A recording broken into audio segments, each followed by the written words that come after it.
So we're going to talk about increased intracranial pressure. Now, one of the things you have to understand is that the brain, which is encased in the cranium, also shares space with other components, and I'll talk about that in a minute. But I want you to think about the brain sort of in the same instance as the heart, that it has two components. It has a mechanical component and it has an electrical component. What we're going to talk about with this voiceover is the mechanical component of the brain and those other pieces that fill the space of the cranium. When we get to seizures, we're going to talk about the electrical component. As I just discussed on the previous slide, the cranium has three different components. It's the brain tissue, blood, and the cerebral spinal fluid, or CSF. On the next slide is just an illustration of these three components.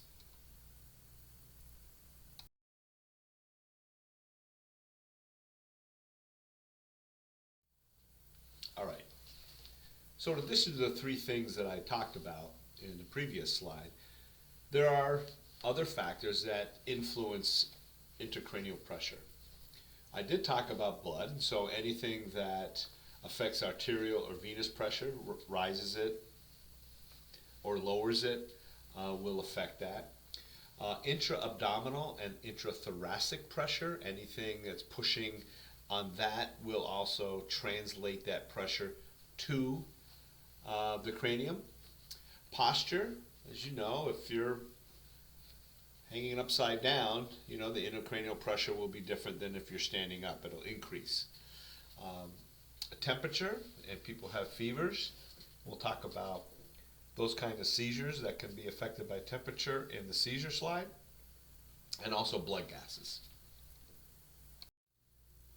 So somebody figured out that if you have a confined space and you increase the pressure or the size exerted by one of the three components in the cranium, that to maintain normal intracranial pressure, one or both of the other components need to decrease.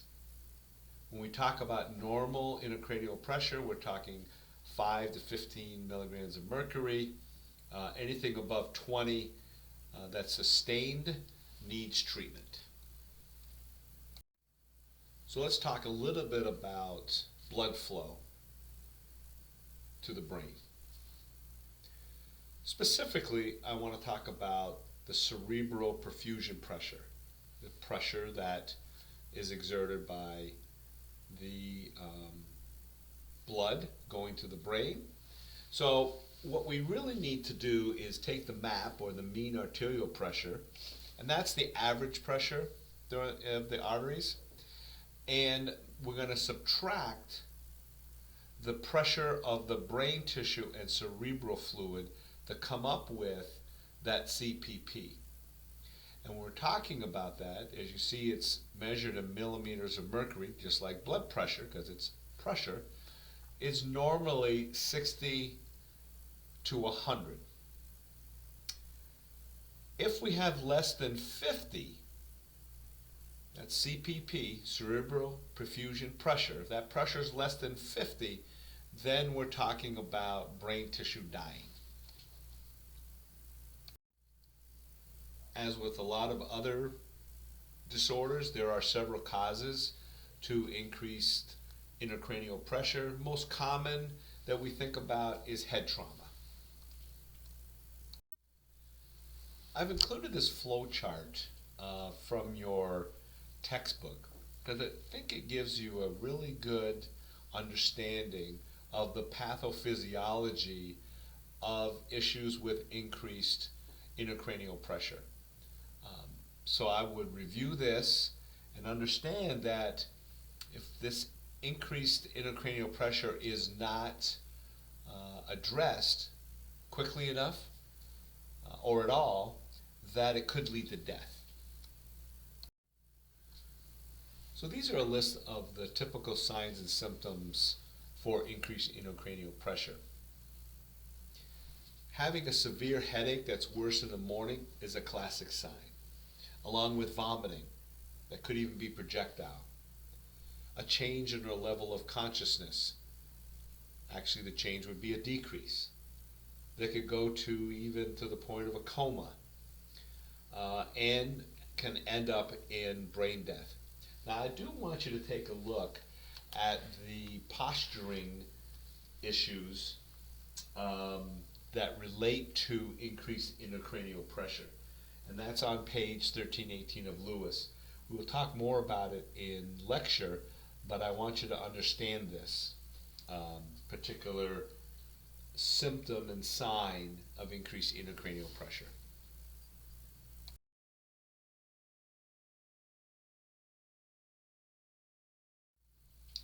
So if you're caring for a patient who has had some sort of trauma or other issue that could relate to increased intracranial pressure, one of the things you want to monitor for is a change in the vital signs. And we call this worsening of their vital signs called the Cushing's triad. What that is they have a systolic hypertension and a widening pulse pressure and bradycardia. And their pulse is full and bounding, along with irregular respirations. There's also going to be, in addition to that triad, a change in their body temperature. The Cushing's triad, these issues, is an eminent sign of impending death. Another component that is affected by increased intracranial pressure are the eyes, specifically because of the compression on the ocular motor nerve. So if you look at page 1324 of Lewis, you'll see figure 5611 that shows, it's a very good chart, that shows the pupil reaction. Things that like sluggishness to light or no response at all, the inability to move the eye upward, and we also have other issues related to the extraocular muscle changes. So you might see one eye looking forward and another one that can't look forward, it's more off to the side. So that could be some issues with the muscles. Okay, along with a lot of other illnesses and diseases, some of the diagnostics look familiar, like CTs and MRIs. We may also do a PET scan. Because it has to do with the brain, we might be ordering or helping with an EEG or an angiography of the cerebral compartment. We also might be measuring, or we'd be likely measuring, the intracranial pressure. One of the things that's contraindicated for somebody who has an increased intracranial pressure is doing a lumbar puncture. The Glasgow Coma Scale. Very important for you to understand the Glasgow Coma Scale when taking care of a patient who has increased intracranial pressure or has any insult to their brain. On page 1323 of your textbook is the detailed listing of the factors that relate to this Glasgow Coma Scale. Understand that the highest score is 15, the lowest score is 3, and if a client scores 8 or less, that means they're in a coma. And the three areas that are assessed is their ability to obey commands, to speak, and to open their eyes. Again, I will emphasize you really need to know this Glasgow Coma Scale.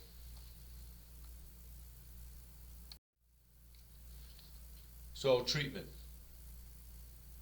We're going to we're going to fix the underlying cause. What is causing this issue? We're going to try to ensure that we have adequate oxygenation. We may have to intubate them to keep their PaO2 and PaCO2 at these levels, which would also lead to mechanical ventilation. And of course surgery. That probably relates to, or most likely relates to, the underlying cause. If there's a tumor, if there's a bleed, we'll talk about that in class a little more detail. So therapy by medication can include a number of things. IV fluid, we want it hypertonic. In case there's extra fluid that's up in the brain, we want to pull it out and pull it back into the blood and get rid of it. The most important thing when you're doing these hypertonic solutions is to monitor blood pressure and of course sodium levels. Mannitol is one that's used with this. It helps with plasma expansion, and again we're going to monitor fluid and electrolyte status. Corticosteroids will be given in case there's a vasogenic edema. Again, fluid intake we're going to monitor along with sodium and glucose levels. Of course, the first thing with this is we're going to want to make sure that they're breathing. We talked about earlier, we may actually have to intubate them and put them on mechanical ventilation. Of course, seizure precautions. If there's an insult to the brain, it could cause seizures. We'll get into more of that specifically in the seizure portion of this lecture. We want their head up in a midline position. We want to be able to administer medication, and we're going to have to worry about those psychosocial issues, not just for the client, but also for their family. So in addition to the medication therapy I talked about before, which is really dealing with the initial treatment of increasing intracranial pressure, there are other medications that may be administered, such as anti-seizure medications, antipyretics to try to lower any fever that's going on, sedatives in case they're hyperactive, analgesics and barbiturates also work to help to calm the patient down. So nutritional therapy is very important for recovery for people who have had some sort of brain injury that had some increase in intracranial pressure. And that's because of this hypermetabolic state that they have. So we can want to make sure they're getting enough glucose. They may need to supplement nutrition with enteral or parenteral nutrition. We want to make sure that nutritional replacement begin within 3 days after the injury, so that by 7 days their nutritional replacement can be fully restored. There is a chapter in your textbook in chapter 39 that kind of goes into nutritional therapy a little bit more. But we're also going to be monitoring their fluid and electrolyte and metabolic status to adjust the nutritional therapy throughout the recovery phase. All right, so let's talk about surgery. So of course there's a craniotomy, and we'll talk about in lecture a little bit about flaps and closing that, and what do they do with the piece of the cranium that they take out. They may put in a VP shunt. They may need to burr holes to evacuate hematomas or just to check the brain for swelling. This is just a illustration that shows a craniotomy procedure and what they do. So most importantly, from a nursing perspective, is the assessment. We're going to assess, of course, a level of consciousness. We talked about really having to know the Glasgow Coma Scale. That's going to be very important. to understand that. We're going to check responsiveness of the cranial nerves, of course, motor strength and response. We're going to talk about and assess their response to medication and their fluid and electrolyte administration. We're going to be checking fluid and electrolytes. And we're also going to monitor their intracranial pressure devices. So these devices may be in their skull and remain there for a while. And I want you to take a look at Lewis page 1319 at those figures, that figure about those kinds of devices that we do to monitor intracranial pressure.